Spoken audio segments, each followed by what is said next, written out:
Pemirsa,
sejumlah partai politik terus melakukan manuver untuk menentukan partner koalisinya dalam menghadapi Pilpres 2024 mendatang.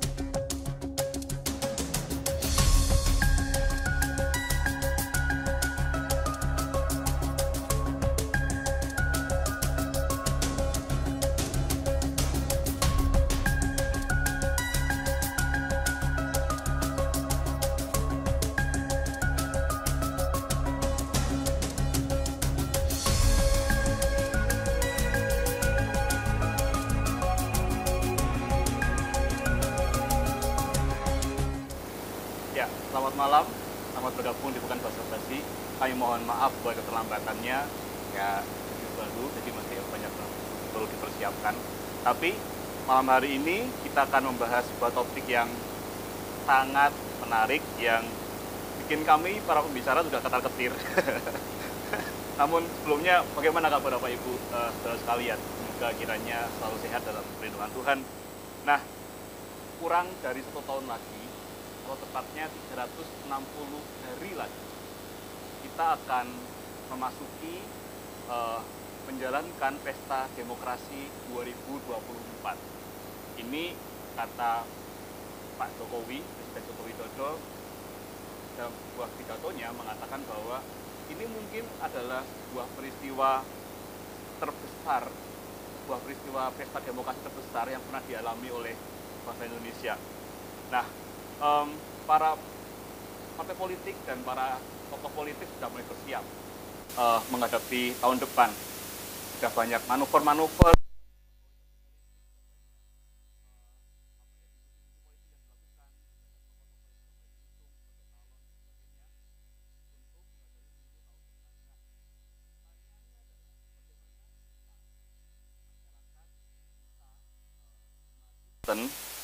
menghadapi tahun 2024, menghadapi Pesta Demokrasi tahun depan.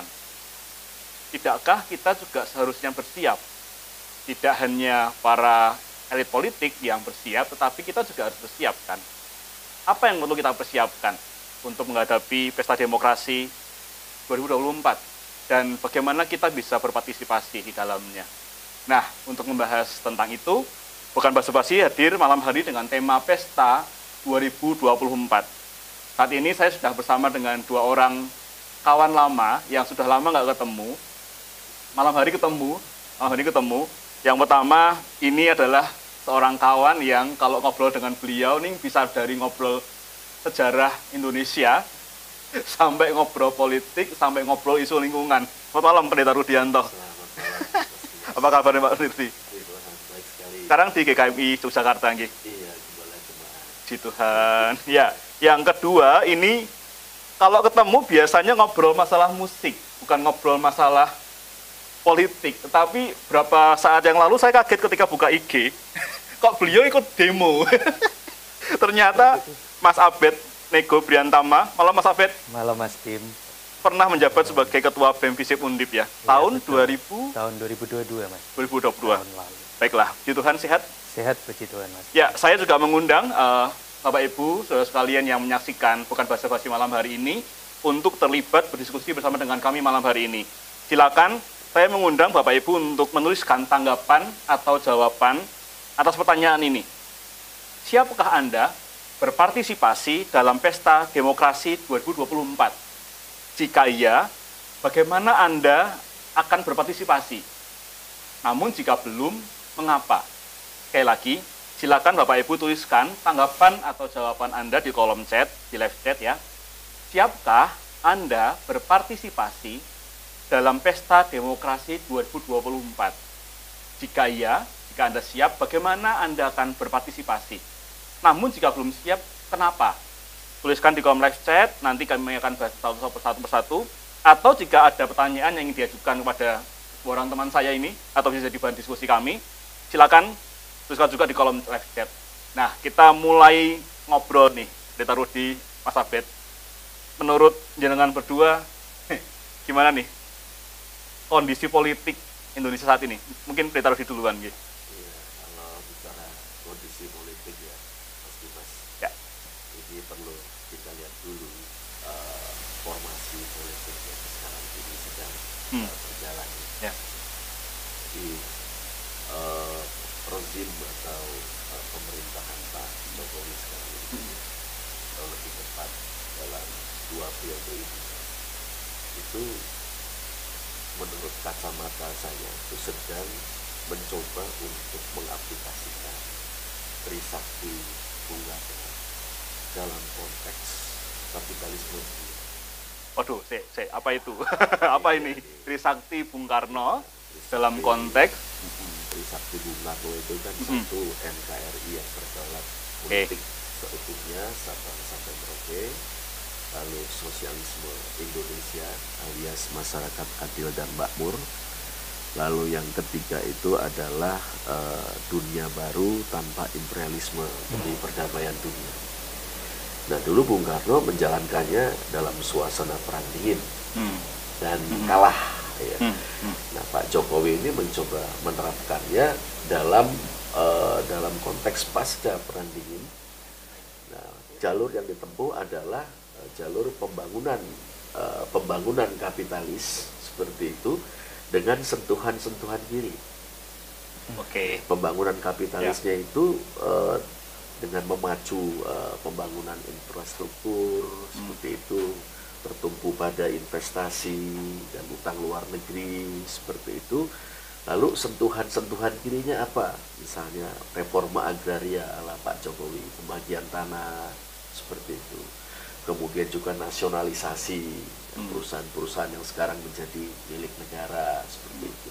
Nah, ini semua tujuannya untuk menaikkan Indonesia dari sekedar negeri kapitalis pinggiran yang sekedar menjadi pemasok bahan-bahan mentah dan tenaga kerja murah kepada negeri-negeri kapitalis utama untuk menjadi pemain utama dalam kapitalis. Reaksi keras ya, tentu ada reaksi dari pihak kekuatan-kekuatan kapitalis dunia yang selama ini menikmati status Indonesia yang sekedar pinggiran itu, maupun dari para komprador, yaitu kaki tangan mereka yang dulu menikmati kelimpah ruahan negeri ini meskipun menjualnya murah kepada bangsa-bangsa asing. Nah, di samping itu memang implikasi dari kebijakan rezim sebelumnya yang memberi angin segar kepada kelompok-kelompok radikal kanan atau kaum Islamis. Nah, ini juga bereaksi karena harus diberesi juga oleh rezim Pak Jokowi ini. Nah, inilah makanya situasi kita ini menjadi sangat menarik karena formasi politik kita selama hampir 10 tahun ini. Begitu. Berarti bisa disederhanakan mungkin Pak Jokowi dan beserta dengan jajarannya sedang berusaha menaikkan apa ya istilahnya taraf Indonesia ke kancah internasional begitu sambil mewujudkan cita-cita bangsa gitu atau iya betul. Tapi betul. untuk itu perangnya di bawah juga banyak ya, banyak yang harus dikorbankan juga misalnya atau kondisi politik yang mungkin apakah kondisi politiknya cukup adem selama beliau menjabat 2 periode ini atau gimana? Kondisi menurut politiknya itu mungkin lebih baik kita sebut dinamis sekali. Dinamis, oke. Dinamis, reaksi keras. Termasuk saya kira memang dampak dari kebijakan pembangunan yang kapitalistis ini dalam rangka menaikkan kelas Indonesia ya. Misalnya kerusakan lingkungan yang kita akui memang cukup parah dalam pemerintahan ini. Kemudian juga utang luar negeri dan investasi, orang bilang utang dan investasi asing itu adalah jebakan imperialis meskipun dengan sangat piawai Pak Jokowi dan pemerintahnya mencoba mengelolanya seperti itu. Dan jangan lupa juga sebagian rakyat miskin yang belum tersentuh. Itu dia. Nah, tersentuh oleh kemajuan pembangunan. Yang ini nanti memang karena belum punya opsi yang memadai, akhirnya terbawa pada kelompok-kelompok oposisi yang sebetulnya tidak betul-betul memperjuangkan kepentingan rakyat miskin ini ya. Nah, jadi dinamis, sangat dinamis kalau boleh dikatakan, panas boleh, mungkin malah boleh istilah kita seru ya. Seru itu dia kata yang pas ya. Mas Abed gimana? Pandangan mahasiswa, aktivis. Waduh. Ya baik Mas Dim. Ya mungkin di sini juga saya sendiri juga disclaimer ya Mas Dim. Ini mungkin saya menyampaikan juga kapasitas saya sebagai mahasiswa yang belum sarjana, yang OTW sarjana. OTW sarjana. Amin. Proses skripsi dan juga mohon izin Master Pak Pendeta Rudianto. Iya. Kalau kita berbicara soal konteksnya kondisi ataupun situasi politik saat ini ya Mas Dim dan juga Bapak Ibu dan pemirsa sekalian, mungkin di sini sebelum kita berbicara lebih jauh perihal kondisi yang sekarang seperti apa, tapi agaknya kita juga perlu tarik mundur mengenai filosofis istilahnya sistem pemerintahan atau sistem politik kita itu berangkat dari mana dan seperti apa. Gitu. Kan pada dasarnya itu kan bangsa kita ini kan secara langsung juga kita ini kan presidensial dengan sistem multipartai dan lain sebagainya gitu, yang memang sedinamis itu bahwasannya ini menjadi buah pemikiran founding fathers kita, ya memang segala perbedaan ataupun perbedaan ideologi dan lain sebagainya itu justru yang merupakan warna dinamika politik yang mungkin dibawa hingga saat ini dan lain sebagainya. Dan juga menariknya lagi, sistem demokrasi kita pun juga demokrasi Pancasila, kurang lebihnya kan demikian. Yang berarti kalau kita maknai, kalau kita istilahnya uraikan lagi sistem ataupun makna atau nilai-nilai yang terkandung di Pancasila, tentu saja hal-hal ataupun sifat perpolitikan kita ataupun sistem ataupun dinamika politik kita pun ya juga berasas pada berketuhanan iya, sebagai seorang warga negara yang nasionalis iya, dan juga kita juga menyadari bahwasannya proses musyawarah mufakat ini suatu hal yang memang benar-benar kita amini gitu sebagai warga Indonesia dan lain sebagainya.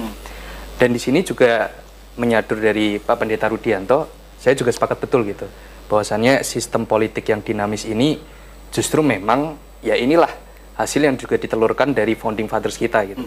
Dimana saya mungkin ini menganalogikan ya Mas Dim dan juga Pak Pendeta Rudi dan pemirsa sekalian, mungkin para tokoh-tokoh terdahulu gitu dengan istilahnya bangsa ini kan dibentuk oleh nggak hanya satu golongan aja gitu, dari banyak golongan gitu, bahkan pengaruh umat Kristen pun juga ada di situ dan lain sebagainya. Di situ juga menyadari bahwasannya ya udah bangsa ini juga berdiri atau pada akhirnya nanti juga bisa berjalan sesuai rodanya itu berdasarkan musyawarah mufakat yang dibangun oleh masyarakat yang sedinamis itu gitu. Jadi kalau memang menyadari proses politik yang mungkin ya kita sebagai warga negara kayak wah aku udah jenuh nih dengan proses politik yang serba pukul-pukulan satu sama lain gitu. Orang-orang yang mungkin tikung-tikungan, tikung-tikungan, tahu-tahu berbalik hati, betul, benar sekali Mas. Kan? Nah itu justru ya memang sistem ataupun dinamika politik kita demikian gitu, yang memang kalau secara kita tarik akar rumput lagi, ini merupakan ya udah memang pada dasarnya kehendak rakyat itu memang kesepakatan yang tertinggi gitu, kurang lebihnya kan demikian. Nah tapi mungkin ya ini di sini mungkin agaknya juga perlu saya sampaikan gitu untuk realita perpolitikan yang ada dan lain sebagainya. Mungkin tadi udah disampaikan lah ya kita secara filosofis berbangsa dan bernegara, berpolitik seperti apa dan lain sebagainya. Tapi agak-agaknya gitu, ini perspektif saya sebagai mahasiswa ya, sebagai kaum muda dan lain sebagainya. Agak-agaknya sekarang ini bangsa kita ini yang dahulu mungkin kita memegang teguh nilai bahwasannya ya memang rakyat ini merupakan kedaulatan tertinggi dan lain sebagainya. Tapi realitanya sekarang perpolitikan ini didominasi dengan sistem patron klien. Itu Mas. Patron klien. Iya. Saya itu istilah yang mungkin jarang kita dengar ya Bapak Ibu, tapi bisa jelaskan sedikit Mas Abed. Patron klien itu apa? Jadi mungkin ambil contoh ya Mas dan lain sebagainya. Kalau kita berbicara soal politik, ini kita kan nggak hanya berbicara soal proses untuk mencapai kekuasaan dan lain sebagainya. Tapi proses politik itu gimana caranya, kita juga bisa membawa kepentingan nih. Kita berasal dari grassroots mana, kita berasal dari rakyat yang mana, dan lain sebagainya gitu.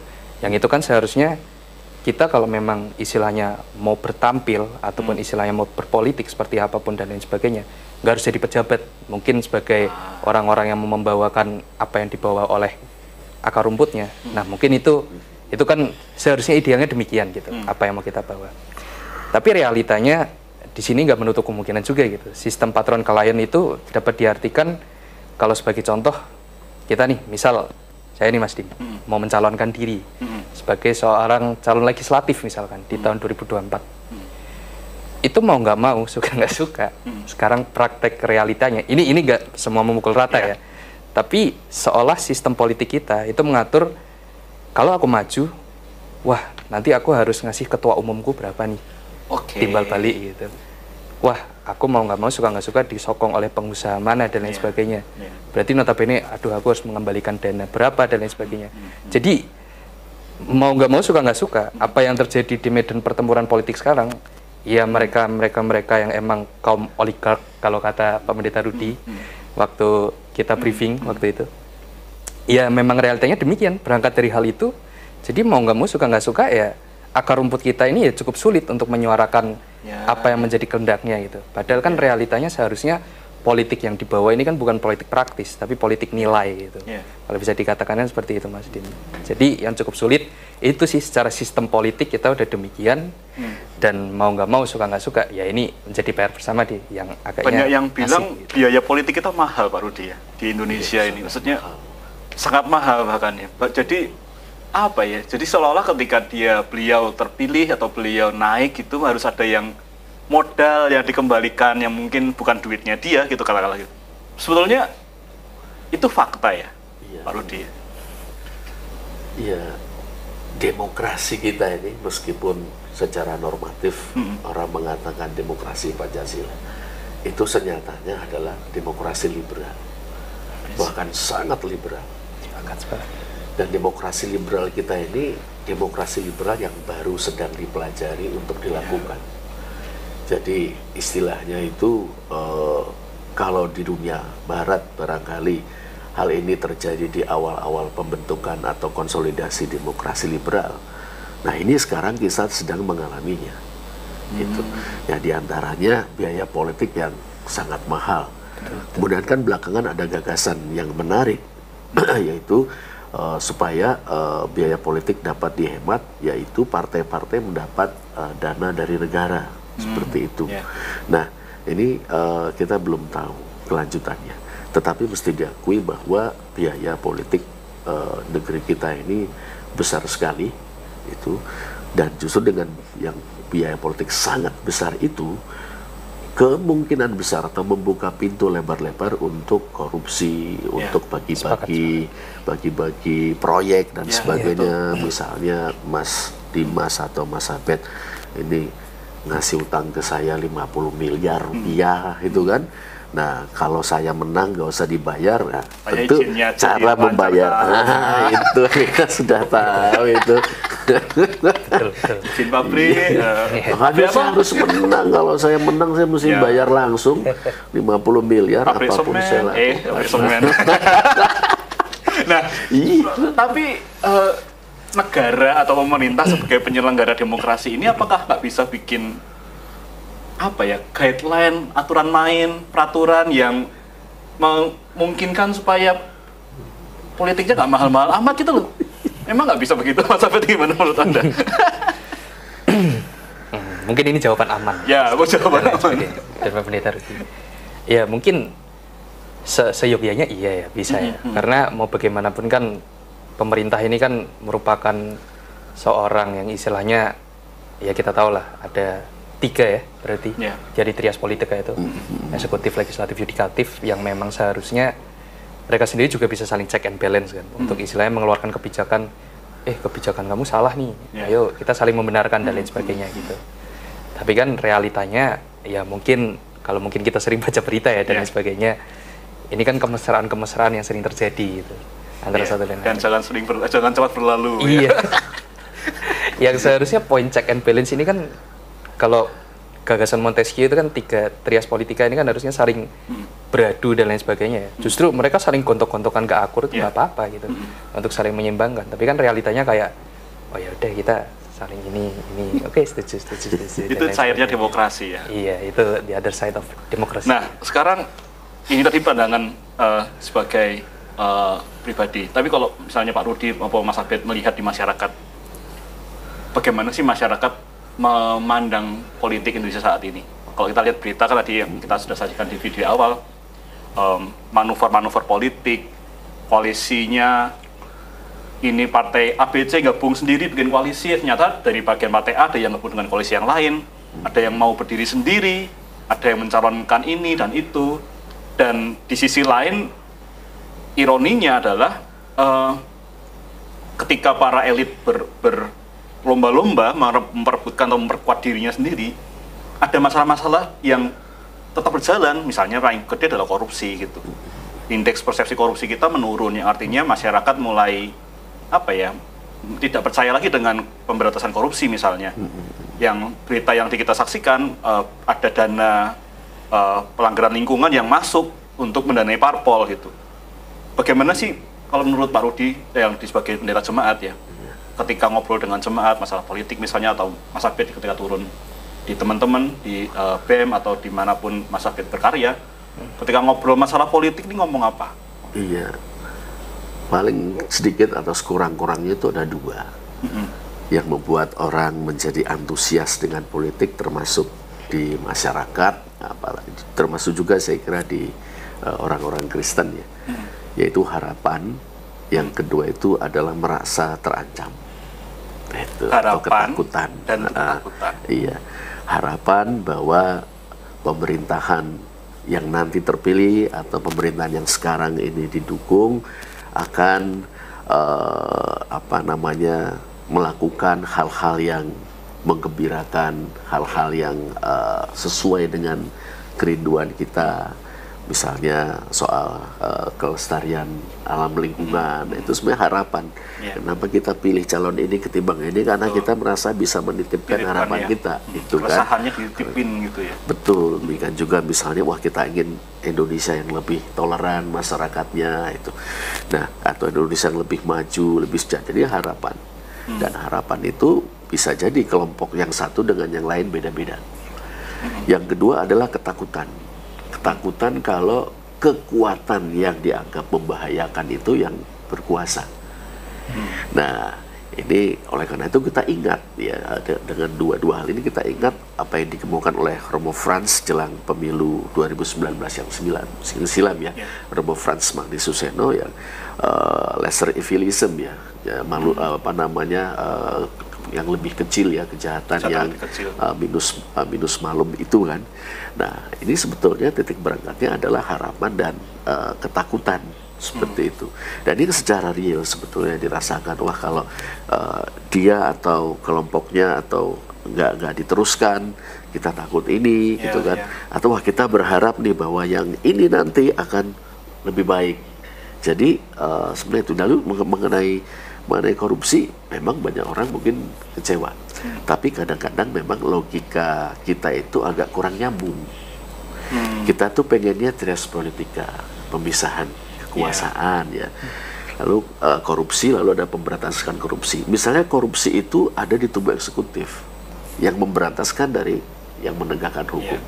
Nah, kita juga tahu kalau yang menegakkan hukum ini Balelo, maka kepala eksekutif juga mengalami kesulitan. Paling-paling dia ganti orang, tapi nggak bisa jamin ganti orang itu akan melaksanakan apa yang seharusnya. Jadi, wah ini zamannya dia ini korupsinya meningkat nih, zamannya Bapak Presiden. Nah, dia punya kuasa apa?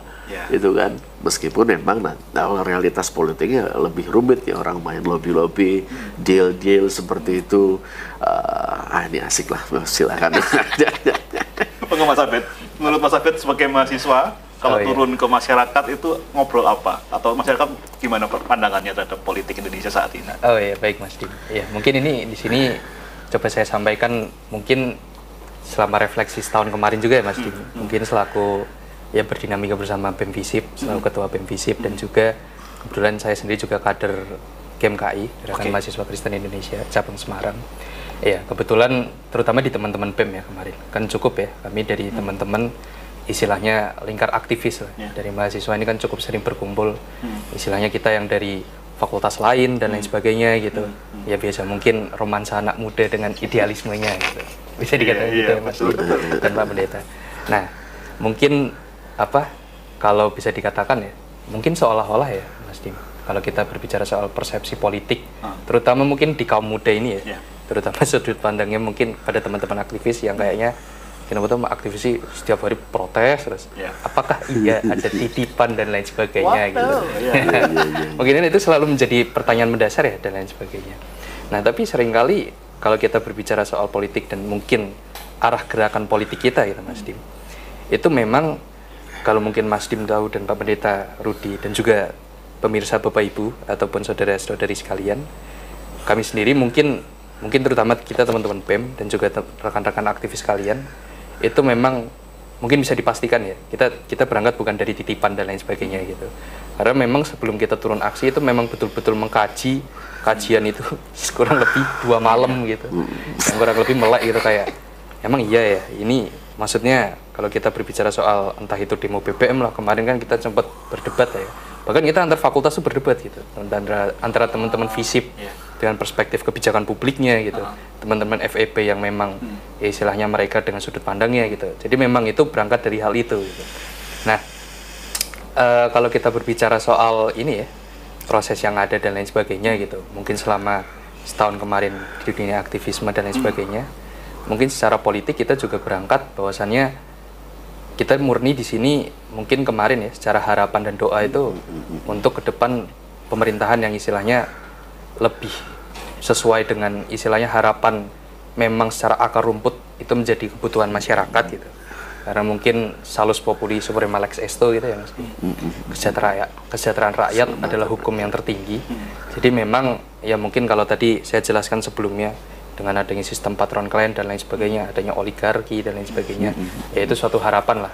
Istilahnya ke depan mungkin bisa nggak ya pemerintahan kita ke depan ini adanya istilahnya menghapus sistem-sistem yang demikian gitu dan lain sebagainya. Karena memang ya kalau ditarik mundur secara akar dan mungkin dari era reformasi dan lain sebagainya ya ini memang juga udah terus berlanjut gitu dari tahun ke tahun gitu. Ibarat ada relasi istilahnya tokoh ini nggak ada dilanjutkan oleh tokoh selanjutnya, penerusnya dan lain sebagainya. Jadi memang kadang ya mungkin di sini kita mungkin buka-bukaan juga dan lain sebagainya, sempat berdiskusi juga, dan mungkin ini ada keterkaitannya dengan mata kuliah saya ketika berkuliah gitu, bahwasannya yaitu ketika bangsa ini terlalu mengandalkan istilahnya hal yang sifatnya penokohan, itu akan cukup sulit gitu. Karena semakin kesini kan dinamika politik ataupun dinamika kita bernegara itu kan berbeda-beda ya, dan lain sebagainya, yang suatu harapan ya udahlah bangsa ini masih tetap terus lanjut dan berada tanpa harus mengandalkan istilahnya mengagungkan seseorang dan lain sebagainya. Itu sih Mas Dim. Sama mungkin kalau tadi konteksnya berbicara soal korupsi ya Mas Dim. Ini juga suatu hal yang menarik juga gitu Mas Dim untuk diperbincangkan. Karena ini juga berkaitan dengan mata kuliah saya gitu, yang kebetulan ada kebijakan anti korupsi gitu. Bahkan di situ juga saya tercengang gitu ketika belajar itu, ternyata sistem ataupun suatu praktik korupsi itu kadang-kadang bisa terjadi karena sistem yang mengaturnya gitu. Oh iya. Jadi ada ya istilahnya teori korupsi itu ada struktural korup dan lain sebagainya. Jadi seolah-olah ya ini memang kita disuruh harus untuk berkorupsi untuk istilahnya menjalankan sesuatu gitu. Mungkin saya sambil ini Mas Dim. Mungkin kalau Mas Dim ataupun kawan-kawan lainnya yang mungkin entah di instansi dan lain sebagainya gitu. Simple fotokopi gitu. Fotokopi istilahnya biar cair duluan gimana sih? Oh ya udah kita pakai nota kosong dan lain sebagainya.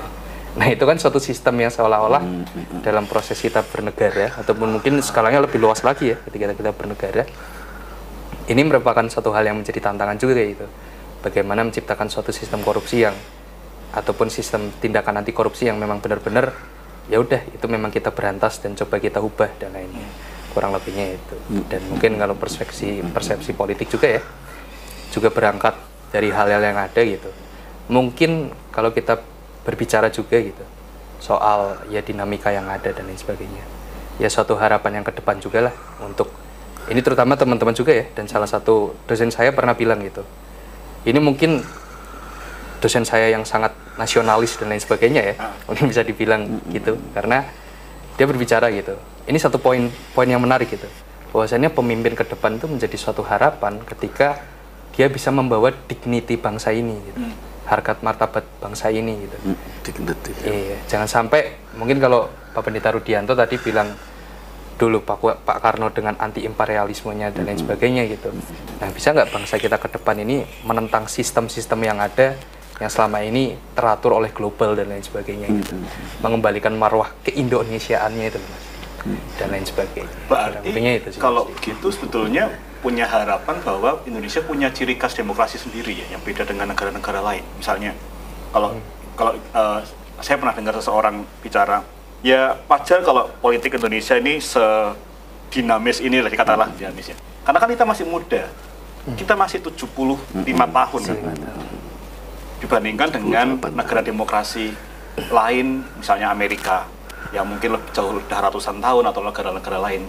Apakah betul karena tadi Pak Rudi sampaikan ya, betul kita masih muda, masih mencari bentuk demokrasi yang pas dengan dinamika masyarakat Indonesia atau gimana Pak Rudi?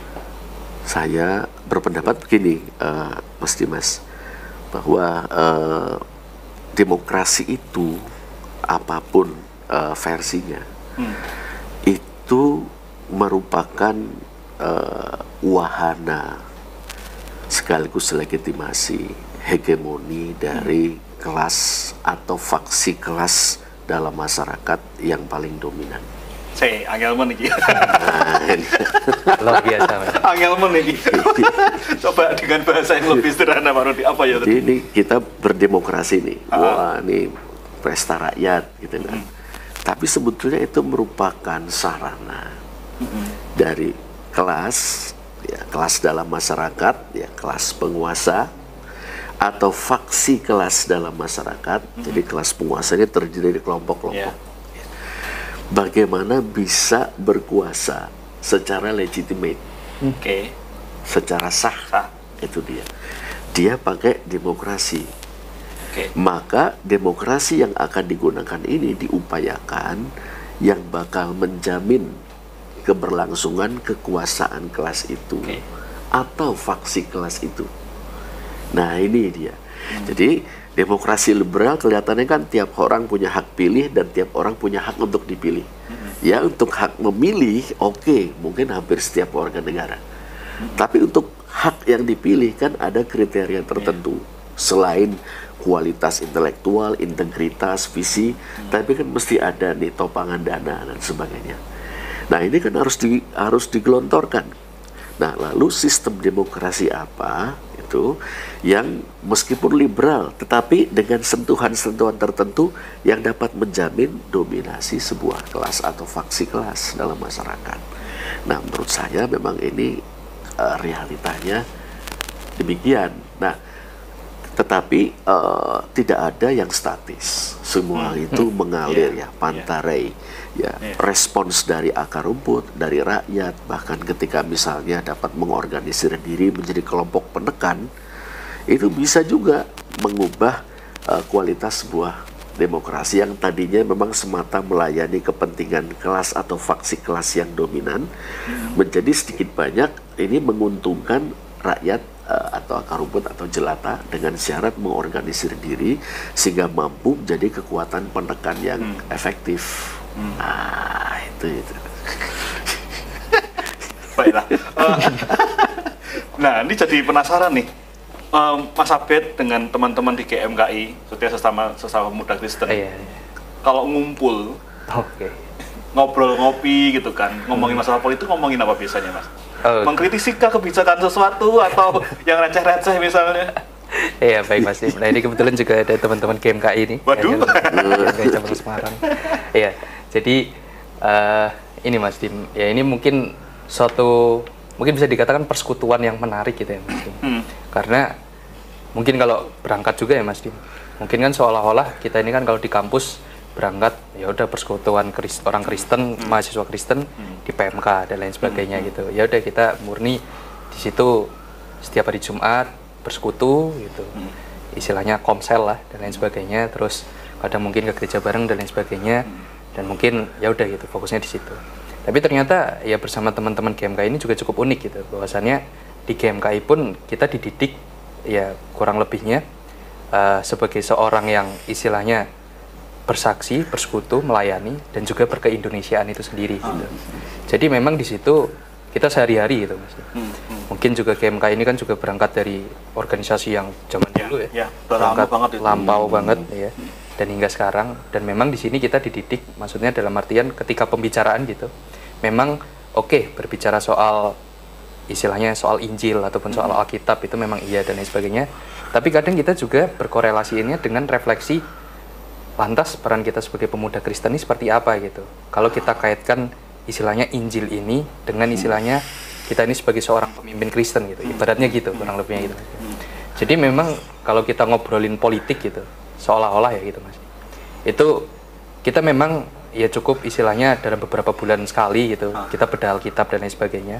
Nah di pembedahan Alkitab itu kadang kita mikir juga gitu, kan kita kan sistemnya bedah Alkitab, setelah itu kita diskusi dan lain sebagainya.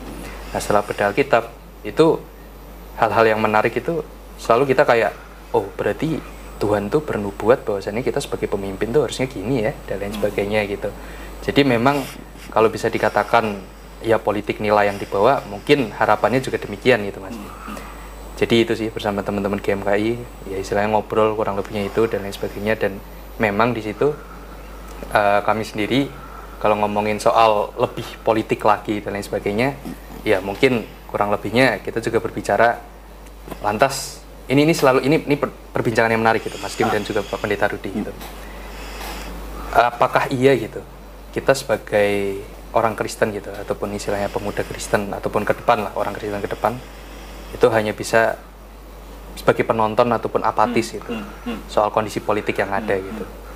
Tapi setelah merefleksikan lebih jauh, ya agaknya pun kalau kita berbicara konteksnya melayani ya Mas Dim ya, ini bukan mendiskreditkan oh pelayanan ini lebih baik, pelayanan ini lebih baik, enggak dan lain sebagainya. Tapi bahkan kalau kita berbicara konteksnya pelayanan di luar gereja itu juga bisa loh. Ya, betul. Dalam artinya bahkan berpolitik itu juga bisa dikatakan sebagai melayani gitu. Karena proses politik itu kan kalau kita berbicara politik nilai ya, bahkan dulu juga tokoh-tokoh Alkitab kan juga banyak ya. Mungkin Rasul Paulus dan lain sebagainya dengan sistem politiknya dan lain sebagainya. Bahkan mungkin dulu Tuhan Yesus ketika dia mengabarkan Injil kan tidak hanya berdiam di bait Allah gitu. Mengabarkan Injil keluar dan lain sebagainya. Nah itu yang kita maknai bahwasannya bisa nggak ya kita sebagai orang Kristen itu bisa berdampak lebih luas lagi ketika melalui proses politik ini dan lain sebagainya gitu. Kurang lebihnya itu sih Mas Dim, dan memang itu yang selalu menjadi pergumulan kalau bangsa ini ke depan gitu dan lain sebagainya. Kita ini orang-orang Kristen tuh seberdampak itukah gitu ketika kita memang pada akhirnya nanti terjun ke dunia politik dan lain sebagainya. Itu menjadi pertanyaan reflektif.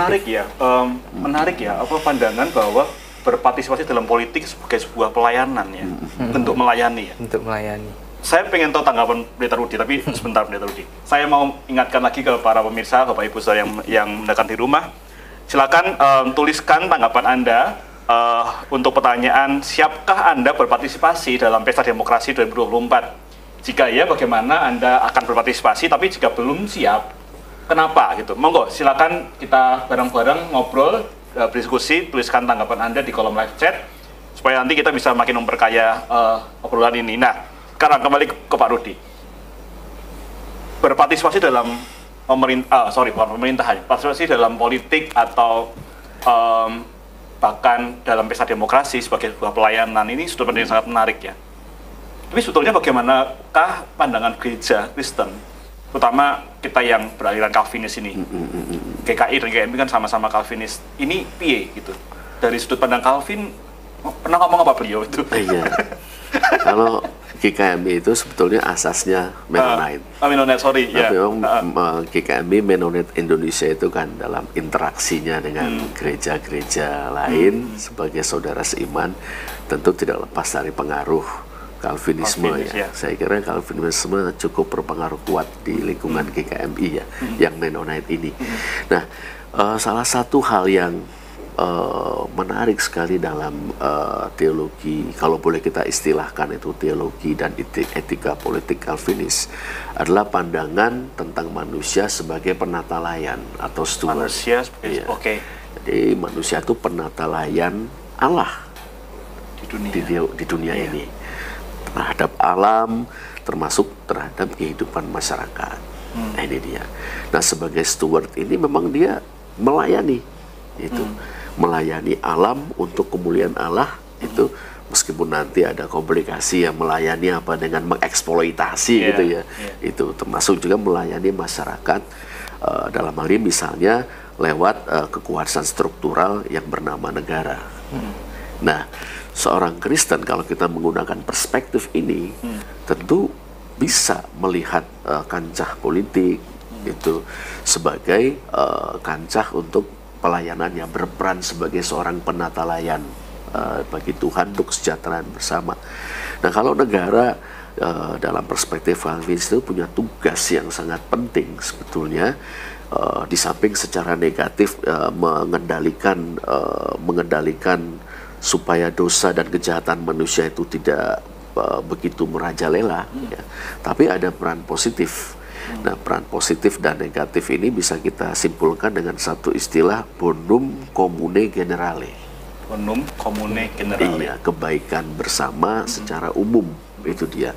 Ada dua sisi. Yang pertama, memang menegakkan hukum dan keadilan, khususnya kalau kita gunakan Roma pasal 13, itu membalas atau menghukum orang yang berbuat jahat.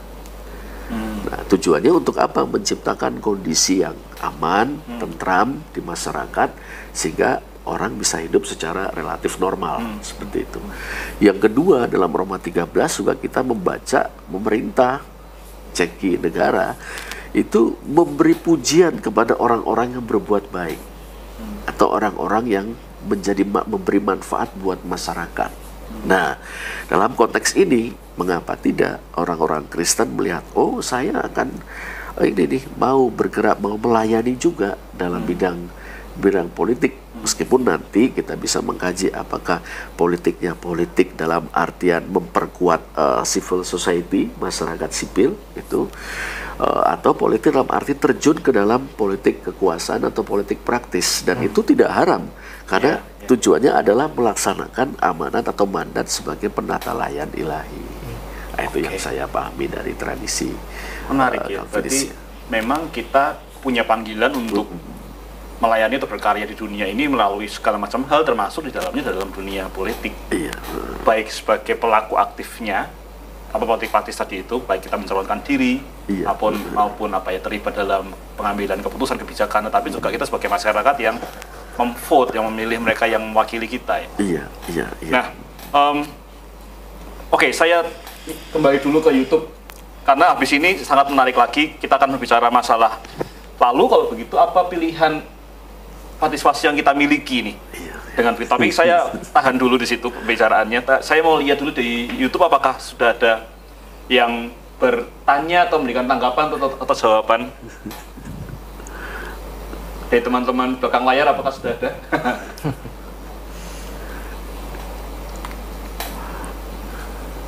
Kayaknya ada dari siapa ya ini ya? Bentar. Sudah adakah dari teman-teman redaksi di belakang? Oh, dari Bu Irana Sitompul. Waduh, kayak kenal. Sudah mau pemilu ya, saya malah belum kepikiran sama sekali. Kira-kira apa yang saya persiapkan? Mantap. Ini kita nanti bareng-bareng di belakang ya. Iya, atau jangan-jangan kita terlalu cepat. Saya rasanya 360 hari loh Pak Rudi. Para elit politik sudah mulai bergeliat, sudah ada koalisi-koalisi baru yang timbul kan. Saya baru bahkan sudah dari beberapa bulan yang lalu sudah mulai ada koalisi-koalisi ya Pak Rudi. Iya, betul. Iya. Menarik sekali. Oke, ada lagi yang lain pertanyaan atau tanggapan? Oke, kalau belum ada, nah ini kita kembali ke obrolan kita. Kalau kita baca berita, tadi sudah kita tampilkan di awal, video di awal, sudah mulai banyak koalisi, sudah ada beberapa calon presiden dan wakil presiden yang diusulkan oleh para parpol. Dan nanti mungkin jadi kita bahas atau dikonfirmasi teman-teman ya, bahwa pencalonan capres atau cawapres hanya bisa lihat parpol, betul ya? Karena ada segala macam aturan itu ya. Nanti mungkin bisa dijelaskan, Mas Afid tolong jelaskan sedikit ya tentang itu ya. Tapi bagaimana kalau ternyata kita tidak setuju dengan pilihan-pilihan yang mereka tawarkan? Iya. Dengan misalnya nanti di 2024 kita muncul berapa? Misalnya katakanlah 4 pasang capres dan cawapres tuh, dan berapa ratus anggota dewan gitu. Terus kok kita lihat-lihat segala macam, setelah kita pelajari ininya, visi misinya, nggak ada yang menarik atau nggak ada yang serak dengan mereka tuh. Karena ini kita alami mungkin ya beberapa kali pemilihan umum yang lalu gitu. Setelah dilihat-lihat kok ya gini aja ya misalnya, atau memang kok nggak ada yang serak di hati gitu misalnya. Apakah kita punya pilihan atau apa aja bisa kita lakuin? Mungkin Mas Abed duluan. Oke, iya. Bisa ngusung calon nggak Mas Abed? Misalnya kita GKI Metro kan mengusung Mas Abed jadi. Waduh. Agak serem ya Mas. Agak serem ya. Iya, Mas Dim. Jadi itu ya, ini mungkin apa ya, menjadi kegundahan mungkin beberapa umat Kristen dan mungkin kita ya sebagai kalangan yang mungkin kayak paslon ini nggak ada yang cocok gitu. Ya, sebenarnya apa sih maksudnya yang berusaha mereka bawa dan lain sebagainya, kok nggak ada yang mengena di hati gitu dan lain sebagainya gitu. Tapi memang mau nggak mau, suka nggak suka, mungkin tadi melanjutkan apa yang disampaikan Pak Pendeta Rudi ya, yang sempat istilahnya disampaikan oleh Romo Franz. Iya, Romo Franz yang kebetulan menyampaikan bahwasannya ya udah ini merupakan pemilihan istilahnya lesser evil. Iya, betul, kurang lebihnya itu. Tapi memang kurang lebihnya kalau kita berbicara soal paslon-paslon yang ada ya, Mas Dim dan lain sebagainya, ya mau nggak mau, suka nggak suka, ya di 2024 nanti, ya ini mungkin keputusan ke masing-masing ya, dan lain sebagainya. Tapi pada dasarnya kan hidup ini kan memilih ya, dan lain sebagainya. Dan mau nggak mau. Hidup dengan pilihan ya. Iya, mau makan apa tuh milih ya. Iya benar.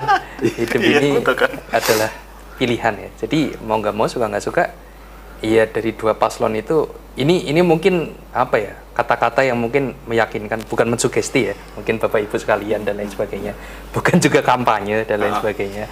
Tapi memang kalau kita berbicara soal paslon dan lain sebagainya, kalau kita literasikan lagi secara apa sih yang coba mereka bawa dan lain sebagainya, mungkin kita ikutkan berita dan lain sebagainya, pastilah itu ada suatu hal yang mungkin kelihatan itu seolah-olah sesuai dengan ideologi dari ataupun apa yang dimaknai oleh Bapak Ibu ataupun saudara-saudari sekalian gitu. Karena pada dasarnya kan mungkin ini keterkaitan juga dengan mata kuliah saya. Kan tipikal pemilih itu kan ada yang swing voters, ada yang istilahnya absolute voters dan lain sebagainya, udah tahu. Bahkan mereka yang mungkin sekedar memilih karena capresnya ganteng dan lain sebagainya. itu juga ada tipikal pemilih seperti itu, Mas. Betul. Gagasan nomor sekian tapi betul. capresnya yang penting ganteng dan lain sebagainya. Ganteng atau cantik. Iya kan? Capresnya ganteng. Dan lain sebagainya. Nah, tapi memang ada suatu hal yang mungkin Kalau kita berbicara soal konteks politik ke depan 2024 ini kan seolah-olah berusaha istilahnya seperti istilahnya milih jodoh gitu Mas. Mencocokkan apa yang istilahnya apa yang mau kita bawa ideologi kita dengan ya si calon-calon ini dan lain sebagainya gitu. Jadi ini mungkin kalau istilahnya Bapak Ibu atau saudara-saudari sekalian masih berpikiran siapa sih calon yang istilahnya srek dan lain sebagainya gitu. Ya mungkin kita perlu berproses, ditunggu dulu lah, menunggu 2024 dan lain sebagainya. Karena mau gimana pun suka nggak suka pasti adalah kalau sesuai ideologi dan lain sebagainya.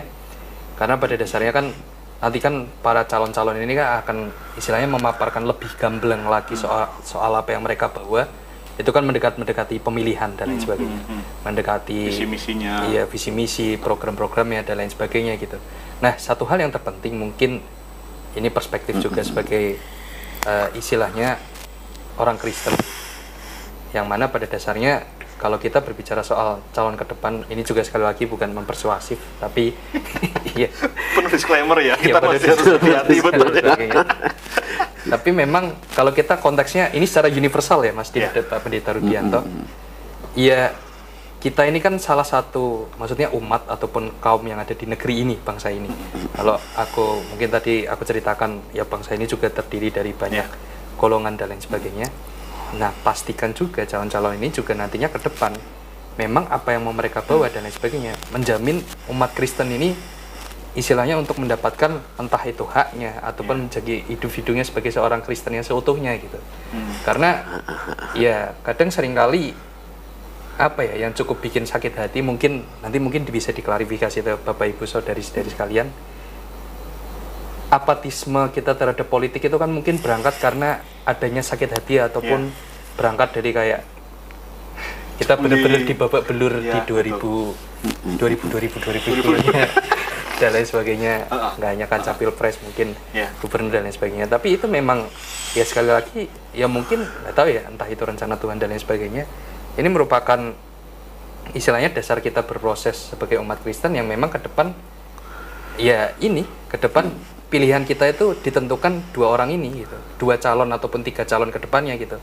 Karena mau nggak mau, suka nggak suka, yang ke depan pengambil kebijakan itu kan mereka-mereka yang berkontestasi di 2024. Mereka-mereka yang istilahnya akan memberikan pengaruhnya ataupun memberikan apa yang mereka bawa ataupun arah bangsa negara ini. Itu kan besok 2024. Nah, jadi mungkin kalau boleh mempersuasif kalau hari ini. Lo kayak ini malah mempersuasif sengaja ya. Pastikan gunakan hak pilih. Gunakan hak pilih. Baik. Pak Rudi. Iya. Pertama, Mas Dimas, saya itu punya cita-cita sosialis. Oke. Dan ini cita-cita para pendiri negara ini, betul. Ya kan, sosialisme itu masyarakat adil dan makmur, ya kan. Sila ke-5. Nah, tetapi pelajaran dari sejarah sosialisme itu menunjukkan sosialisme itu tidak bisa dibangun di negeri yang masih terbelakang ekonominya. Nah, yang tenaga produktifnya belum maju, itu yang akan terjadi nanti pemerintahan otoritarian dan sharing of poverty, bukan sama-sama makmur tapi sama-sama melarat. Yang akan beruntung adalah yang ada di birokrasi kekuasaan yang akan mengontrol pembagian jatah. Nah, otoritarianisme dan sharing of poverty. Jadi sosialisme itu hanya bisa dibangun di dalam negeri yang maju, yang tenaga produknya sudah maju, dan itu diselenggarakan oleh kapitalisme.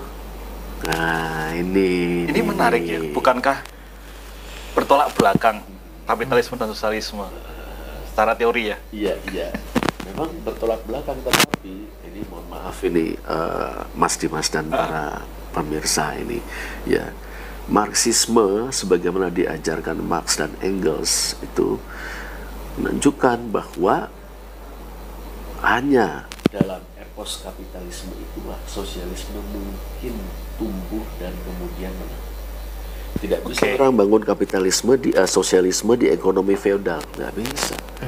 Itu tenaga produktifnya tidak berkembang, tenaga produktif baik berupa mesin-mesin maupun kemampuan manusia untuk menggunakannya belum bisa. Nah, maka kalau begitu itu yang pertama ya. Jadi maka yang kedua adalah bukan hanya kita bicara lesser evil atau minus malum, tapi juga greater good atau magnus bonum. Nah, kalau kita terapkan pada yang sekarang ini, tentu banyak masalahnya atau banyak kurangnya. Itu.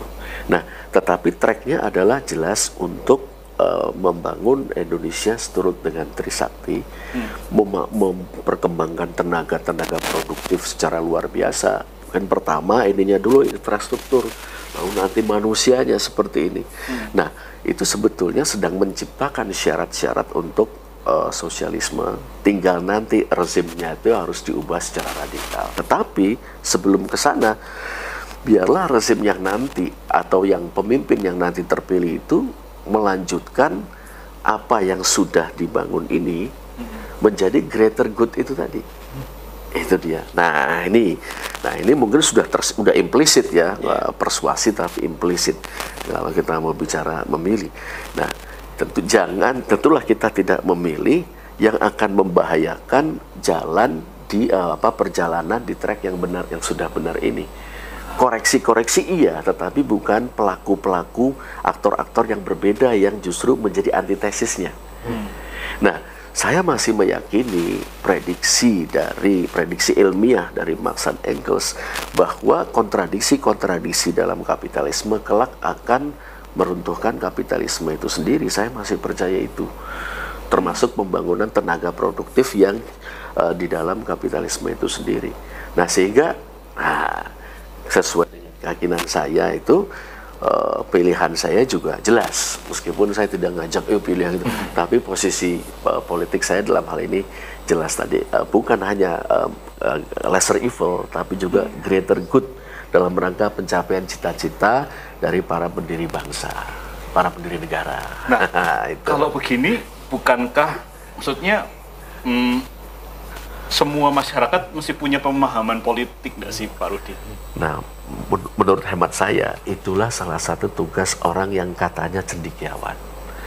Nah, misalnya nih, sombong sedikit nih, Pak Pendeta Rudianto ini pendeta jemaat.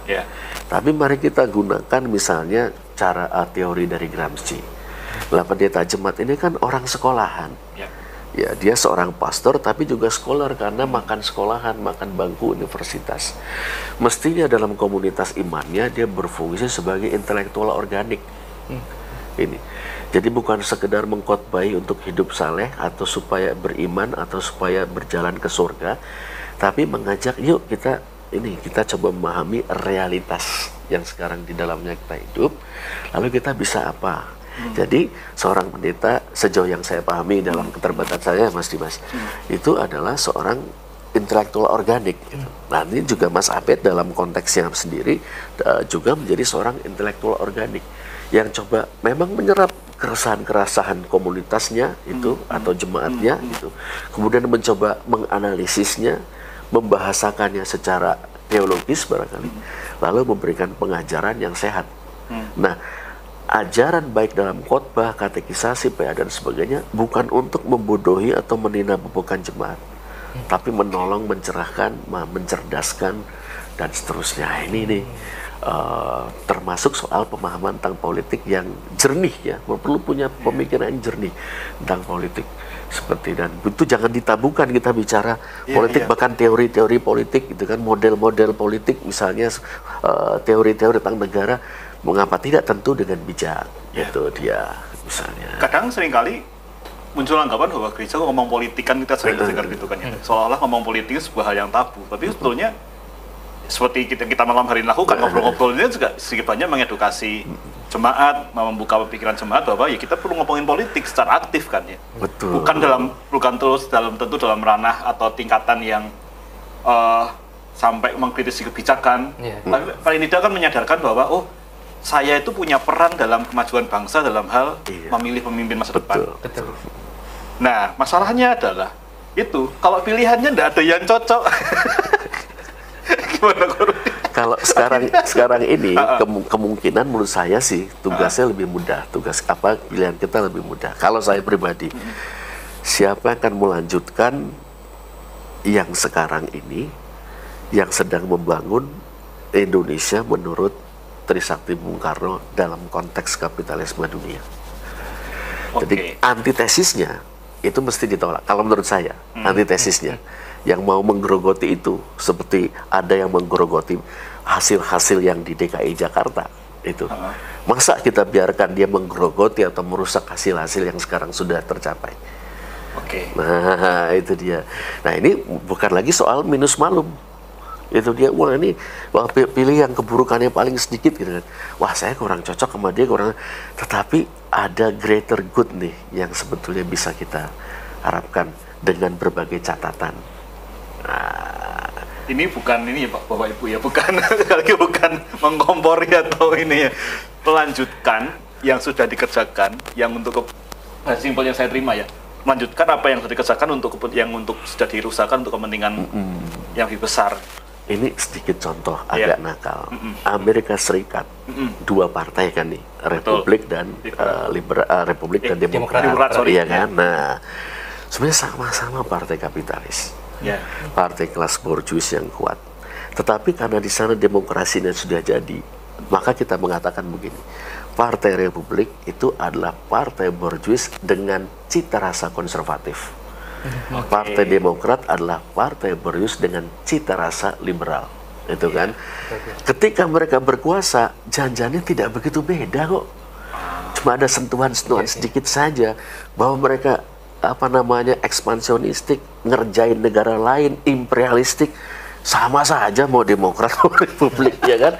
Nah, kan maksud saya kalau bicara ininya secara positifnya, kalau nanti kita sudah mantap, sudah jadi, nah itu seperti itu, kali ini Demokrat, besok Republik, karena cuma beda sedikit sentuhan saja. Nah, tapi sekarang yang paling penting adalah kontinuitas ini yang mesti dijaga, gitu. Ini menarik. Kalau gitu, kita sebagai orang Kristen punya pilihan apa dalam nanti 2024 itu? Punya pilihan apa ketika kita istilahnya datang ke TPS misalnya? Kita punya pilihan apa ini? Karena ini sudah ada pertanyaan yang masuk nih yang menjurus ke sana. Mungkin bisa tampilkan dulu pertanyaan dari Ibu Patricia Mamahit ya. Kalau ditampilkan teman-teman di belakang, ini saya bacakan pertanyaan atau tanggapan dari Ibu Patricia Mamahit. Seandainya benar merasa bingung dan tidak tahu harus memilih siapa, lebih baik tetap memilih yang dirasa paling mending dari salah satu dari calon tersebut, atau lebih baik tidak memilih. Nah loh, ini bukankah produk dari apatisme melihat kondisi dinamika politik ya? Ini pertanyaan ya. Jadi kan kita bisa masukkan apa pilihan sikap orang Kristen gitu? Memilih, tidak memilih, atau ada yang lain? Mas Abed. Sebagai mahasiswa, mana yang mau dipilih? Oke, baik. Iya. Mungkin terima kasih untuk pertanyaannya. Ya, mungkin di sini juga disclaimer juga ya. Wah. Disclaimer. Perlu dengan disclaimer. Karena cukup takut gitu untuk berbicara. Ya, cukup hangat ya gitu. Iya, cukup hangat. Iya, mungkin apa ya? Kayak tadi mungkin sudah saya sampaikan ya. Perihal ini gitu. Kan lebih baik tetap memilih yang dirasa paling mending gitu. Atau tidak memilih gitu. Nah, mungkin kalau berbicara soal diplomatisnya mungkin ibu atau saudari yang ada. Ini ya, maksudnya kita ini kan sebagai warga negara, sebagai seorang warga negara, sebagai seorang WNI, yang kurang lebihnya tadi sudah saya sampaikan, ya bagaimanapun politik itu juga adalah pilihan gitu. Proses berpolitik itu adalah pilihan gitu. Kalau memang pada akhirnya belum ada, memang ini mentok banget nih, mentok banget, nggak ada calon yang istilahnya mungkin sesuai dan lain sebagainya, mungkin kurang lebihnya itu. Tapi memang kalau memang perlu disadari gitu. Ini tadi juga hal menarik gitu disampaikan oleh Pak Pendeta Rudi. Memang kalau kita berbicara soal hal ini, memang perlu ada istilahnya masukan-masukan dari orang-orang lain gitu, pengaruh-pengaruh dari orang lain gitu. Yang mungkin kita nggak hanya berbicara satu kutub aja. Tapi mungkin bisa dari POV. Oke, orang yang misalnya fanatik dengan ini paslon nih, orang yang fanatik dengan ini paslon nih, dan lain sebagainya gitu. Atau mungkin juga bisa berbicara ataupun istilahnya berkonsultasi. Mungkin kalau Pak Pendeta Rudi tadi bilang dengan kaum cendekiawan Kristen mungkin ada ya, untuk istilahnya mencerdaskan sebenarnya bagaimana sih langkah bijak ataupun istilahnya umat Kristen ini tuh dalam memilih dan lain sebagainya gitu.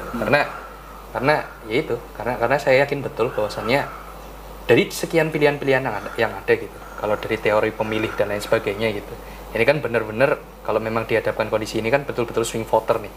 Jadi kayak bingung nih. Ya, betul. Istilahnya yang dipilih apakah berdasarkan citra ataukah berdasarkan value yang dibawa atau berdasarkan secara historis yang ada gitu dan lain sebagainya. Nah, memang ya itu sih memang memperbanyak referensi dengan istilahnya berbicara dengan mungkin kutub yang ini ataupun dengan istilahnya cendekiawan Kristen yang ada dan lain sebagainya. Itu merupakan suatu hal yang istilahnya kalau bisa dikatakan nanti ada kok istilahnya suatu pilihan yang memang benar-benar sesuai ataupun nyambung. Ya, kurang lebihnya itu. Baiklah. Oke, Pak Rudi, gimana nih? Iya, menarik ya. Memilih, tidak memilih yang lain atau memilih apa? Saya mau mengutip Amsal 29 ayat 18. Wah, gaya nih. Kok gaya? Udah kudu nih. Amsal 29 18 itu kan jika tidak ada wahyu maka menjadi liarlah rakyat. Ya. Teks Ibrani-nya menarik. Be'en khason yi para am. Be'en khason, be'en di mana tidak ada. Khason itu boleh diterjemahkan wahyu, boleh juga diterjemahkan penglihatan, boleh juga diterjemahkan visi. Itu yi para akan menjadi liar atau akan menjadi tidak terkendali atau akan menjadi bingung lah. Umat atau rakyat. Nah, itu be'en khason yi para am. Nah, jadi kalau dalam ini misalnya kita terapkan ya, kita lihat ternyata sebutlah betapapun kita itu bergumul atau bingung kita mau pilih siapa atau nggak pilih. Pertama, ada nggak sih yang sebetulnya dipimpin oleh sebuah visi untuk bangsa ini, dan visi ini kontinu.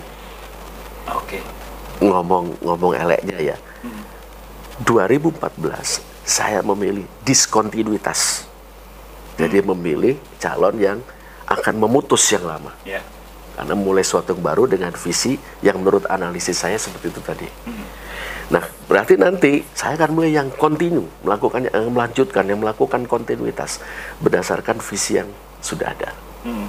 Yang memang sudah dikerjakan hampir 10 tahun ini. Itu satu, berarti lesser evil, tetapi juga greater good. Nah, demi visi tadi, demi khason tadi ya, itu. Tapi yang kedua, nah memang kita ini orang Kristen seringkali itu ini kagetan dan gumunan. Itu. Mengapa? Karena kita baru memikirkan hal politik ini kalau sudah dekat-dekat pemilu. Nah, kita tidak pernah memang menyiapkan dengan serius jangka panjang. Lagi-lagi contoh yang mungkin negatif, tapi bisa kita ambil hikmahnya. Partai Bolshevik 1903 itu adalah faksi di dalam Partai Buruh Sosial Demokrasi Rusia. Baru faksi. 1905 baru dia jadi partai. Tapi untuk bisa mencapai kemenangan butuh belasan tahun sampai 1917 bulan Oktober. Coba dari 1903 sampai 1917 14 tahun. Dan dalam situasi dalam kurun waktu itu mereka belajar betul dari massa, dari rakyat itu. Apa sebetulnya pergumulannya rakyat dengan menggunakan perangkat analisis yang paling modern pada waktu itu misalnya. Nah, saya lihat ini kita oke lah untuk nanti pemilu kita pilih berdasarkan pedoman tadi, visi tadi, khason tadi, kontinuitas ya itu. Tapi kita jangan kagetan melulu dan gumunan melulu dong. Ayo kita siap nih para intelektual organik gitu kan, bolehlah kita ketemu itu kan, kita membangun sebuah program pembangunan politik atau pendidikan politik jemaat, pendidikan politik akar rumput, yang bahkan sebetulnya bukan hanya menyangkut orang Kristen saja, nah, tetapi untuk kepentingan bersama. Ini dia. Nah, salah satu, kalau kata Antonio Gramsci, ini teoretisi yang luar biasa sekali dan juga aktivis politik yang hebat sekali. Lalu kan dia dalam tulisan yang berjudul The Modern Prince, ini risalah politik The Modern Prince, maksudnya adalah partai, itu kan, partai tipe Bolshevik dalam tafsiran Gramsci. Itu akan bisa menjadi powerful kalau dapat mengakomodir kepentingan kelas-kelas dan lapisan-lapisan yang tertindas. Diakomodir. Itu dia. Kemudian bisa membahasakannya menjadi program bersama. Kemudian menjadi sebuah gerakan bersama. Nah, itu powerful. Lula, atau yang sekarang jadi presiden Brasil untuk ketiga kalinya, setelah sempat 2 kali lalu masuk penjara dan sekarang jadi presiden lagi ini, dengan partai buruhnya itu, ini berhasil, mampu ini. Dengan kelompok kaum tani tak bertanah di Brasil, dengan kelompok-kelompok kaum miskin kota. Gimana ini bisa membangun ini, bisa mengakomodir kepentingan mereka dan membahasakannya menjadi sebuah gerakan. Ketika pemilu, menang. Terjadi pembaruan di mana-mana di Brasil, termasuk namanya politik anggaran partisipatoris yang dicobakan di Porto Alegre dan berhasil. Di zaman Lula, pemerintahan dia yang pertama dulu, Ignacio Silva Lula itu. Nah, tapi kan ini kan kerja jangka panjang. Ya, betul. Siapa orang Kristen yang mau nih, dimulai dari yang menyadari panggilannya. Menurut saya ini panggilan penata layanan ini. Seperti itu. Kalau kita nggak mulai ya kagetan terus dan gumunan terus. Tiap kali pemilu itu loh. Nah, berarti saya itu. Betul harus bersiap dari sekarang kita para pemilih ini ya. Meskipun ya semoga ya kita bersiap meski sudah terlambat, tapi kan tidak sangat terlambat. Ya. Nah, gitu apa yang perlu kita persiapkan nih dari sudut pandang Mas Abid? Iya, mungkin sebelum itu ya Mas Dim, apa yang kita persiapkan dan lain sebagainya ya. Itu mungkin tadi ini suatu hal yang menarik gitu, menyambung dari Pak Pendeta Rudi gitu. Soal istilahnya kebingungan kita dan mungkin berangkat dari historis juga dan lain sebagainya. Ini tapi ya mungkin tadi saya berangkat suatu hal yang menarik soal gumunan itu tadi. Kita sebagai umat tuh kadang suka gumunan gitu. Nah, ini sebenarnya menjadi suatu hal yang reflektif gitu. Mungkin kadang kita kalau belajar dengan saudara-saudara kita dari iman sebelah gitu, kawan-kawan kita, bahkan mereka itu secara pendidikan politik, istilahnya pada akhirnya pun mereka nggak gumunan secara politik itu dan lain sebagainya, itu mereka berangkat mungkin bisa dikatakan dari SD dan lain sebagainya gitu. Bahkan peranan tempat ibadah mereka mungkin masjid dan lain sebagainya sebagai tempat pendidikan politik itu juga lahir di situ gitu. Katakanlah saya punya teman-teman beberapa yang dari pesantren lah ataupun itu dan lain sebagainya. Mereka itu betul-betul memang dari sebiji itu gitu. Dari sekecil itu gitu, segini. Sekecil itu memang udah mendapat istilahnya ya bagaimana sih cara kamu sebagai seorang Islam dan bernegara gitu. Jadi katakan gitu. Dan pada akhirnya nanti mereka juga punya referensi sendiri gitu untuk pada akhirnya menentukan pilihan di 2024 besok dan lain sebagainya ataupun proses pemilu dan sebagainya. Nah, tadi juga menyambung Pak Pendeta Rudi, saya juga sepakat gitu bahwasannya mungkin ya, ini mungkin hemat saya juga sebagai seorang ya mungkin mahasiswa biasa dan lain sebagainya gitu. Akan suatu hal yang memungkinkan ketika ya ke depan juga gereja itu juga memberikan hal-hal yang seperti itu gitu. Istilahnya pendidikan politik mungkin untuk jemaatnya dan lain sebagainya. Yang istilahnya oke, kita punya nih referensi-referensi ini itu dan lain sebagainya gitu. Karena kalau kita berbicara ini kan 2023 2024 sebenarnya ada banyak faktor yang mungkin kita bisa menjatuhkan pilihan itu, ada mungkin secara historisnya seperti apa dan lain sebagainya. Bisa gantengnya. Gantengnya dan lain sebagainya. Rambutnya. Nah, itu juga termasuk ya, sering kali rambutnya loh. Jangan diterusin dong. Nah, menyambung dari Mas Dim, ya apa yang dipersiapkan kalau dari saya sendiri itu Mas Dim, yaitu mungkin sedini mungkin juga gitu. Sudah saatnya kita ini juga untuk memulai secara literasi politik yang ada gitu. Oke, literasi politik. Iya, literasi politik yang ada. Dalam artian di sini sesimpel mungkin ke depan ya mungkin stay tune dari berita gitu Ya. mengenai ya mungkin dinamika politik dan lain sebagainya itu, karena politik itu kan sedinamis itu gitu. Ya. Bahkan 2 jam sebelumnya ini 2 jam setelahnya kita nggak ada yang tahu gitu ke depan ada apa dan lain Ada yang sebagainya di gitu. telepon, tapi nyata suruh melipir dulu, nyata pulang ya. aduh. Itu tuh Mas Dim. Karena kadang ya itu mungkin berangkat dari istilahnya sesimpel kita menguatkan lagi secara literasi politik dan lain sebagainya, itu menurut saya sudah cukup kok untuk nantinya itu menjadi referensi bahwasannya bekal nantinya di 2024 ini saya menjatuhkan pilihan ke ini itu dan lain sebagainya gitu. Karena saya juga sadar gitu Mas Dim. Saya juga masih meyakini gitu bahwasannya maksudnya kalau secara istilah politik dan dosen saya ajarkan gitu, kita ini kan sebagai manusia itu pasti punya spektrum politiknya masing-masing lah. Oh iya. Ada yang mungkin lebih ke kiri, Yeah. lebih ke kanan, mungkin ada yang lebih ke tengah gitu dan lain sebagainya. Mungkin kalau Bapak Ibu Saudara tahu yang ada yang diagram itu bahkan juga ada tesnya itu Mas Dim. Iya. Ya tes untuk istilahnya Iya. algoritma ataupun kita ini sebenarnya orang yang berideologi haluan apa sih? Nah kadang itu bisa dicocokkan gitu Mas Dim. Iya. Kita kayak mencocokkan, oh ternyata aku orang yang cukup kiri ya ternyata.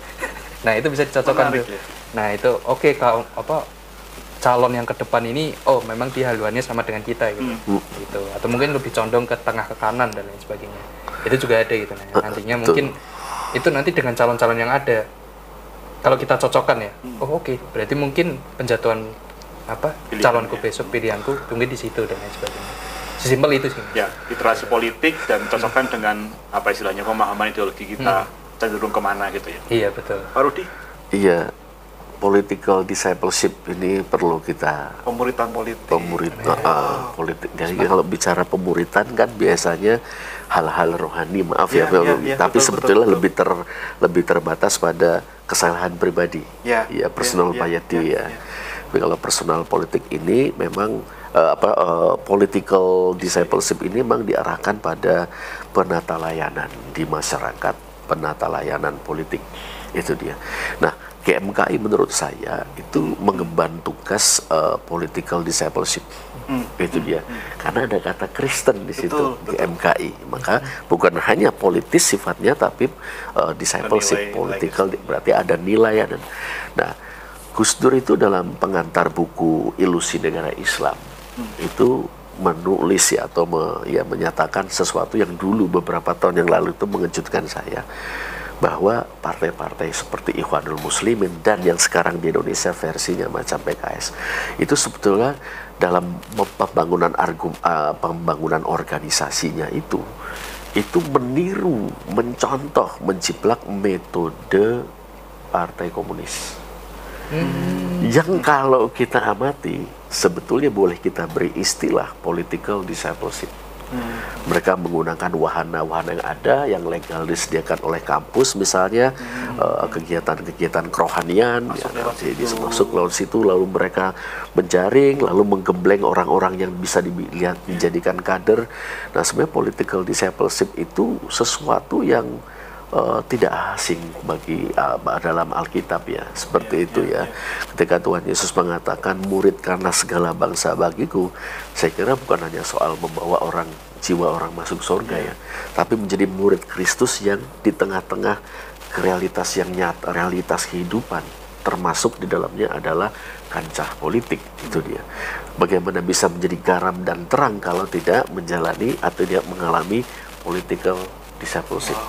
Nah, saya kepikir juga, nah itu salah satu yang saya usulkan dalam disertasi saya itu, mana sombong ya, itu Kalau nyata bukan sombong namanya. political discipleship. Aduh, political discipleship itu ya lewat gereja. Setidaknya misalnya ada kelompok-kelompok sel. Jadi ada komsel. Memang tidak semua komsel harus begitu, tapi ada komsel orang-orang yang merasakan panggilan Tuhan untuk terjun ke kancah politik, baik itu nanti di civil society memperkuat masyarakat sipil dengan isu-isu HAM, lingkungan, perlindungan anak dan sebagainya di situ, itu kan, maupun yang contohnya yang nanti akan masuk ke politik kekuasaan atau masyarakat politik negara ya, itu bukan mengarahkan masuk partai tertentu, tapi ini loh. Kita membentuk karakter, membentuk sebuah sistem nilai. Kalau kita masuk ke politik, ini bekalnya. Kalau perlu malah mungkin nanti bikin mereka bukan gereja, buat sebuah partai politik sendiri atau mungkin berjejaring dan sebagainya. Tapi ini tugas besar political discipleship yang tidak boleh tidak digarap oleh orang-orang percaya pengikut Tuhan Yesus. Itu. Wow, political discipleship ini PR siapa ya? Nah, ini saya mesti mulai pelan-pelan mengakhiri karena kalau nggak diakhiri nih sampai pagi kita kayak biasanya Pak Rudi. Saya kembali ke YouTube dulu, apakah ada tanggapan dan tanya lagi melalui YouTube teman-teman? Saya tampilkankah dari Ibu Handayani Tesoraharjo. Menurut saya persuasif itu harus para pakar Kristen di bidang masing-masing agar umat Kristen berperan dengan baik dan benar. Wah, ini penting ya. Jadi kita memang para pakar Kristen harus show up ya, harus menunjukkan ini ya, mulai muncul untuk bisa mengajar umat-umat Kristen ya. Berikutnya ada lagi kah?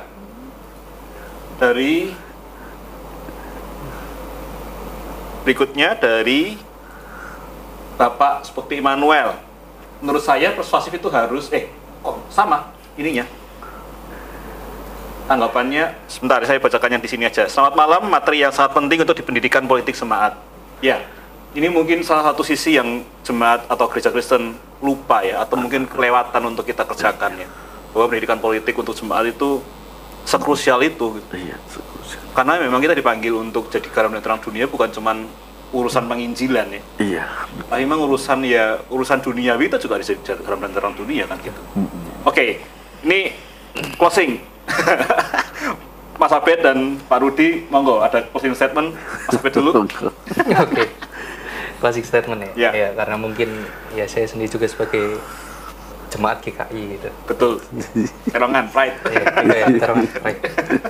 Ya, sebagai juga istilahnya sebagai soal mahasiswa juga. Ya mungkin sesimpel ini sih mungkin Mas Tim dan Pak Pendeta Rudi dan mungkin Bapak Ibu atau saudara-saudari sekalian gitu. Maksudnya dalam artian oke lah, kita ini kan umat Kristen itu secara panggilan gitu untuk mungkin bersaksi, bersekutu dan juga melayani gitu. Tapi memang kalau kita berbicara juga soal konteksnya bangsa ini mau dibawa kemana dan lain sebagainya gitu, rasa-rasanya itu juga kontekstualisasi dari tiga hal itu tadi gitu. Bahwasanya kayaknya udah bukan saatnya juga kita sebagai umat Kristen itu hanya mungkin diam sebagai seorang penonton dan mungkin apatis gitu terhadap keberjalanan bangsa ini dan lain sebagainya gitu. Tapi nyatanya kita juga bisa berperan banyak loh. Mungkin nggak harus soal berpolitik deh dan lain sebagainya gitu.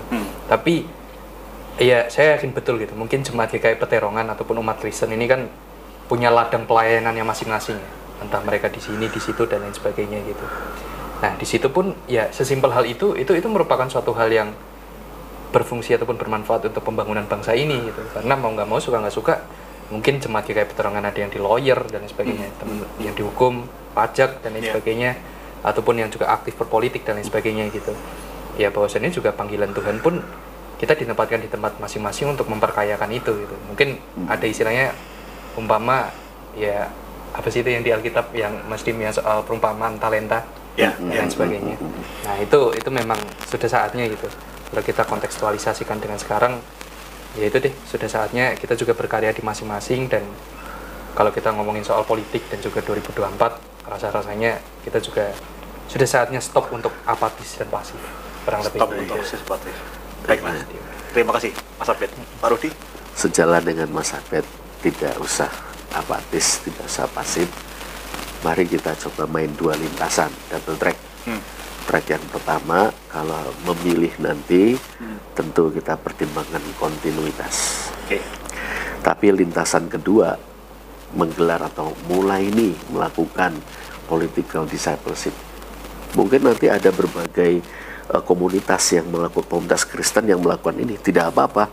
Makin banyak nanti suatu saat kan juga akan saling berbenturan, bertubrukan, berdialektik ya. Nanti akan muncul sebuah kekuatan politik Kristen yang mengusung nilai-nilai kemanusiaan, keadilan, perdamaian, kebangsaan, keadilan sosial. Saya optimistis. Double track, lintasan pertama ya pilih dengan pedoman kontinuitas. Lintasan kedua, yuk bikin political discipleship. Ini ada yang setuju, teman lama dari Batam, Pak Rudi Eunike Kristanti, ingat? Oh, Meme, iya. Setuju dengan Berita Rudi pokoknya. Iya, Baiklah. terima kasih, Bu Meme. Saya akan tutup malam hari, bukan basa-basi malam hari ini, karena ini biasanya kalau bersama Pak Rudi biasanya sampai subuh. Gawat ini nanti. Menutup bukan basa-basi malam hari ini, saya akan mengutip ucapan atau tulisan dari Pericles, seorang politikus Yunani. Beliau menulis demikian, saya terjemahkan dari bahasa Inggrisnya. Hanya karena Anda tidak tertarik dengan politik, bukan berarti politik tidak tertarik dengan Anda. Karena sejujurnya sebetulnya politik itu membutuhkan partisipasi masyarakat. Demokrasi terutama membutuhkan partisipasi masyarakat. Makanya itu kan ada yang namanya Vox Populi, Vox Dei. Suara masyarakat adalah suara Tuhan.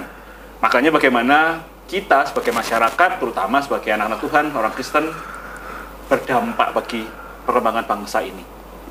Demikian bukan basa-basi malam hari ini. Sampai jumpa di episode berikutnya dengan tema yang tentunya tidak kalah seru, karena tidak semua obrolan itu basa-basi. Selamat malam, Tuhan memberkati kita semua.